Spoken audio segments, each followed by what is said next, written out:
Today we're going to learn how to install our Savage facial graphic onto our helmet. Let's begin. We will be using rubbing alcohol, a couple paper towels, an X-acto knife, a pair of scissors, and a hair dryer. Make sure to wash your hands thoroughly with soap to wash any oils off of your skin to make sure it doesn't interfere with the installation. Another thing to mention is that we recommend using a tinted face shield over a clear one because, as you can see here, the backing of the vinyl is black, and so applying it to a tinted face shield will make it much easier to see through the perforated material. Now grab a paper towel and some rubbing alcohol, pour it onto the paper towel, and start cleaning your face shield. Make sure to clean both sides of the face shield thoroughly with the rubbing alcohol. Then grab another paper towel and dry off any excess rubbing alcohol on the face shield. Now our face shield is ready for a graphic to be applied onto it. Before we apply the graphic to the face shield, we need to find the center point. To do this, I'm going to use 2 rulers. If you don't have 2 rulers, just use 1 ruler and some sort of straight edge. I'm going to use the visible rim on both sides of the face shield as the alignment point. Put the ruler down, find what the measurement is in the center, put the second ruler down or the straight edge, and mark the face shield. Now flip the face shield over and do the exact same thing.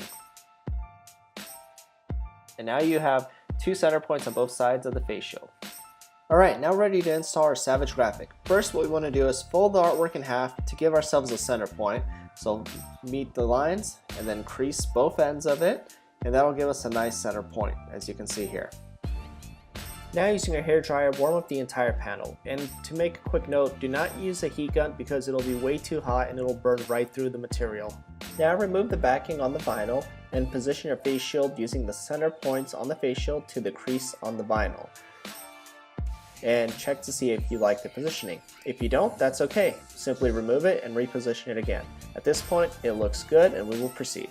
Now this is the hardest part. Using the hairdryer, keep warming up the panel and positioning it and repositioning it as needed to get all the creases out. You can peel it off, heat it up, and put it on again. Using your fingers, kind of slide around the area until you push all the graphic backwards. This is definitely the most tedious step, so don't rush it. Whatever you do, just take your time, be patient, and slowly you will remove all the creases. Like I said, feel free to remove the panel and put it on again multiple times if needed. As you can see here, that's what I ended up doing to get it on there completely wrinkle free. And to give you an example of time, this took me about 15 minutes to install this carefully. It just takes time and patience. Now that we have our face shield installed, we can finish it off one of 2 ways.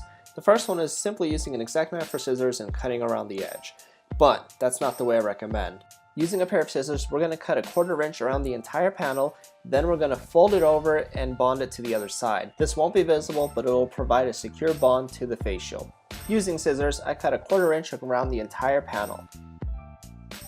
After that, using an X-acto knife, I made small slits around the entire panel about maybe 1 inch to 2 inches away from each other. This way, when we fold it over, it'll have no wrinkles and a smooth finish. After that, using a heat gun, I went around the entire panel and loosened up the material again so it'll be easy to fold over.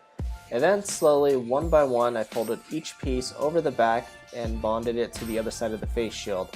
This provides a very strong finish so that the graphic doesn't peel off the face shield by accident.